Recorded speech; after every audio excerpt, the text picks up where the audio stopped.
Welcome to விரு review. இந்த வீடியோவில் ஒரு புத்தம் புது தமிழ் திரைப்படமான தண்டகாரண்யம் திரைப்படம் எப்படி இருக்குது அப்படிங்கிறத அந்த வீடியோவில் பார்க்க போகிறோம்.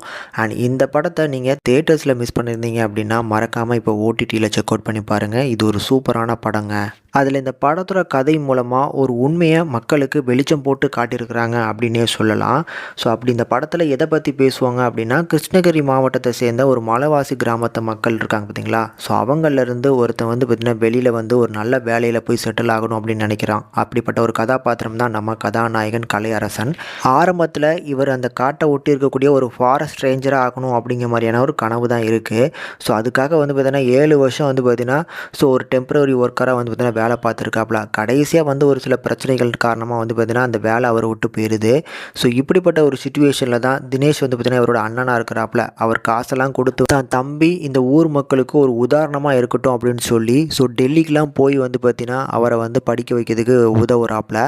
அங்கே போனதுக்கப்புறம் அந்த கோச்சிங் சென்டரில் என்னெல்லாம் நடக்குது, ஸோ அது எந்த மாதிரியான கோச்சிங் சென்டர் அப்படிங்கிறது எல்லாத்தையுமே இந்த படத்தில் ரொம்ப அழகாக கிளியர் அண்ட் கட்டாக காமிச்சிருப்பாங்க. இந்த படத்தை பொறுத்தளவுக்கு ஃபர்ஸ்ட் ஆஃப் ஆல் இந்த படத்தோட அந்த கண்டென்ட்டே ரொம்ப போல்டான ஒரு கண்டென்ட்டாக இருக்கும். ஸோ ஒரு எவ்வளோ பெரிய ஒரு ஸ்கேமை பார்த்திங்கன்னா பண்ணியிருக்கிறாங்க அப்படிங்கிறது, இது ஒரு உண்மை சம்பவத்தை அடிப்படையாக வச்சு தான் அந்த படத்தை எடுத்துருக்குறாங்க. ஆக்சுவலி அது சூப்பரான ஒரு கதை. இது பார்த்திங்கன்னா எத்தனை பேருக்கு பார்த்திங்கன்னா ரீச் ஆகுதோ அதுக்கேற்ற மாதிரி பார்த்திங்கன்னா ஒரு நல்ல அவேர்னஸ் வரட்டும் அப்படிங்கிறதுக்காக தான் அந்த படத்தை எடுத்திருப்பாங்க போல். நல்லா இருந்துச்சுங்க. அதில் இந்த படத்தில் கலையரசனோட பர்ஃபார்மன்ஸ்லாம் சூப்பராக இருக்கும். ஸோ பர்டிகுலராக அந்த கோச்சிங் சென்டர்லாம் போனதுக்கப்புறம் அங்கே நடக்கக்கூடிய ட்ரைனிங்கில் அவர் எந்த அளவுக்கு பார்த்திங்கன்னா கஷ்டப்படுறாரு, எப்படியாவது அந்த வேலையை கிடச்சிடணும் அப்படிங்கிறதுக்கு போராடக்கூடிய போர்ஷன்ஸ்லாம் ரொம்ப அழகாக இருக்கும். அவர் கூட பார்த்திங்கன்னா நம்ம டான்சிங் ரோஸாக நடித்தார் பார்த்தீங்களா, அவர் ஒரு சின்ன பாட்டில் நடிச்சிட்டு போவார்.